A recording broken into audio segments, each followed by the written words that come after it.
From on this, I'm joined now by Iran analyst Arron Merat. Thank you very much for coming to talk to us. So do you view the situation now as that both sides are trying to properly de-escalate this? I'm not sure about both sides. The American provocation of assassinating the second most powerful man in Iran was definitely not an attempt to de-escalate the situation.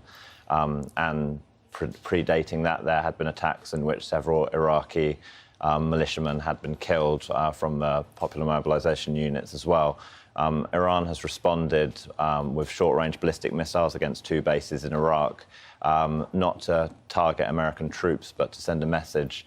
They announced 30 minutes in advance of the attack through the Iraqis that they were going to hit. And these bases where the Americans are in Erbil and in Anbar province have bunkers. So the Iranians wanted to send a message that they could kill Americans if they were pushed, but they see no need in creating bloodshed, which would create cycles of counter-escalation. They are on a political and legal project to rid Syria and Iraq of American troops. But on that project, I mean, the response is always described as, that Iran might do one thing, but then its proxies or its partners in the region, in Lebanon or Syria, Iraq, might act in another way or might be used to act in another way. What do you expect any further response from those kind of groups?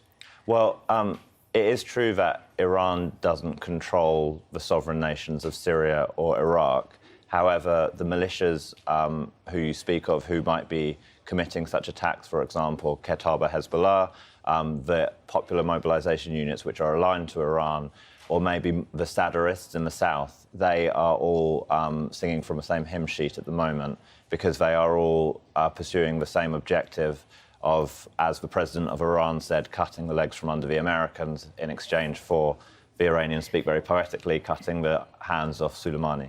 So what of Trump's kind of suggestion that there might be some sort of negotiation possible? Is that realistic, do you think?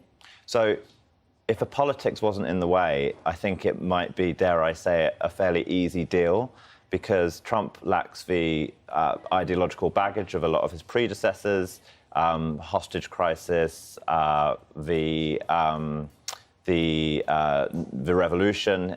Trump's a businessman from Queens, and he lacks that baggage. Trump wants a new deal, a better deal.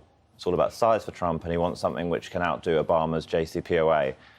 Iran will perhaps, in my view, trade away some nuclear and ballistics capability if America allows Iran a hand in Iraq and Syria. But on that point, I mean, is that something in the past that's something they won't give up? Is it that influence that they have in those regional countries, because that's presumably how they operate without having to have aside from big military installations, they've got that very powerful kind of reach, haven't they? The Iranians. No, the Iranians. The Iranians. Through their proxies, and so presumably that isn't something they would want to hand over in a negotiation, is it? Well, they're facts on the ground now. Ever since 2003, Iran has had to intervene to stop the civil war in Iraq from expanding and ISIS from expanding into the capitals from Beirut all the way to Baghdad. So Iran is already on the ground. However, the global superpower of the world is the United States, and Iran would like it legitimized through a security deal with the US. And just to go back to your point about Iran wanting to get the Americans out, how far down that road are we now? I mean, do you think this latest situation has made it quite difficult for US and other troops to operate in the region? I mean, well, they're already out of the Shia areas. They're in Anbar and in Kurdistan, the Sunni and Kurdish regions, respectively, and that's why Iran chose to strike them in those regions, because it's not just you need to be out of the Shia areas, it's you need to be out of Iran proper. And this is also supported by the Iraqi state, which invited Iran in the first place in order to fight ISIS. So I think that the Americans are also on their way out. Before Trump assassinated Soleimani, he was on his way out. He's on his way out of Rojava in Syria. He calls them S-hole countries, and he doesn't want to expend blood and treasure on the Middle East.